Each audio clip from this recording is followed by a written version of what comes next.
Extra. Agora o leitor do Portal Extra pode ler, ver ou ouvir, diariamente, aqui neste canal, as principais notícias políticas de Santa Catarina e também do Brasil. De segunda a sexta-feira, o blog Ivan Extra, que analisa o cenário político e também publica as principais notícias do dia.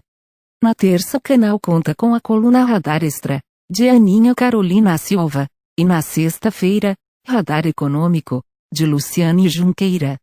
Veja agora a coluna Ivan Silva. Os sem votos e o voto nulo nas eleições.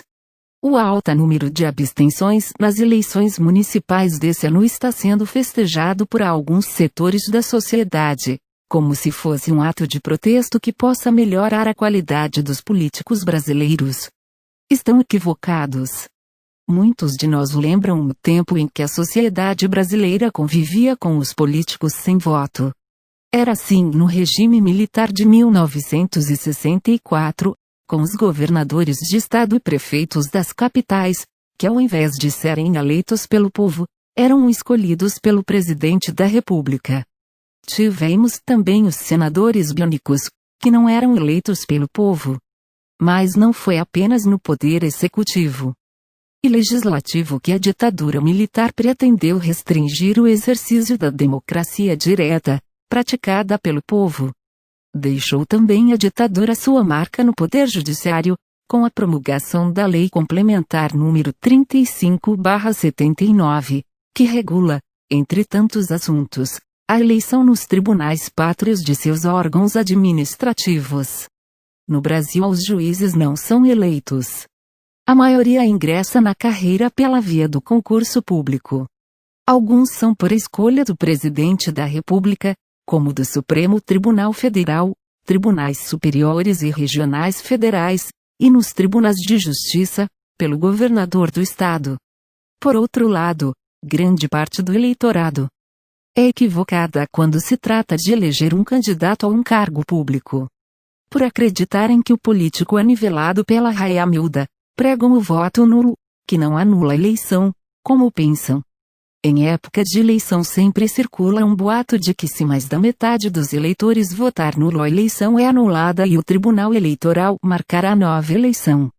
Para determinar a porcentagem que cada candidato obteve são contados apenas os votos válidos, ou seja, todos os votos excluindo os brancos e nulos. Isto significa que se você optar por votar tanto em branco quanto nulo você estará jogando seu voto fora, ele será simplesmente descartado da contagem. E servirá apenas para estatística.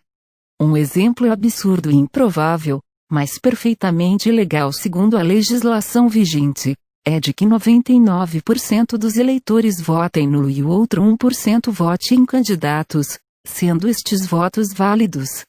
O candidato eleito, e com direito de ser empossado, será o que obtiver maioria entre os votos de 1% dos eleitores.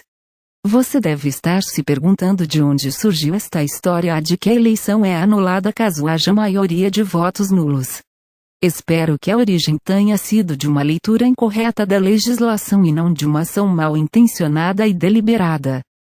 O artigo 240 da Resolução do Tribunal Superior Eleitoral, número 22.154, de 2 de março de 2006, determina que, se a nulidade atingir mais da metade dos votos do país nas eleições presidenciais, do Estado nas eleições federais e estaduais, julgar-se-ão prejudicadas as demais votações, e o Tribunal Eleitoral marcará dia para nova eleição dentro do prazo de 20 a 40 dias.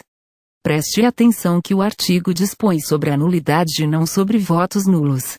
Votos nulos são votos anulados pelo próprio eleitor na urna. A nulidade da qual o artigo se refere são votos anulados pelo Tribunal Eleitoral em razão de alguma constatação que o justifique, contrariando a vontade expressa pelos eleitores donos dos votos. Por exemplo, se houve irregularidade em alguma zona eleitoral, o Tribunal Eleitoral pode determinar a nulidade dos votos daquela zona, excluindo-os da contagem. A eleição só é anulada por determinação do Tribunal Eleitoral. No caso do artigo citado, somente se o Tribunal Eleitoral determinar a nulidade de mais da metade dos votos. Espero que este artigo ajude a acabar com esse boato que infelizmente continua se espalhando. Extra. Veja também.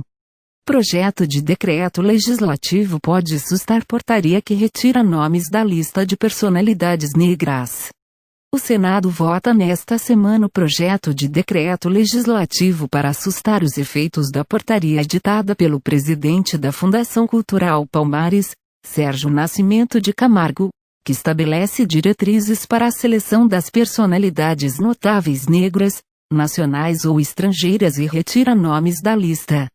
A portaria retirou da lista de personalidades notáveis nomes como os de senador Paulo Paim, Marina Silva, Milton Nascimento e Gilberto Gil.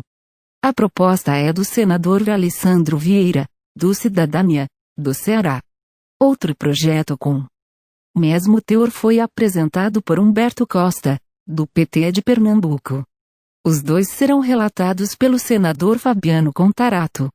Houve uma supressão por critério absolutamente ideológico, irracional, de personalidades negras, inclusive ao nosso colega senador Paulo Paim, do rol de personalidades reconhecidas nacionalmente pela Fundação, declarou Alessandro Vieira, ao pedir que o projeto fosse incluído na pauta de votações do Senado.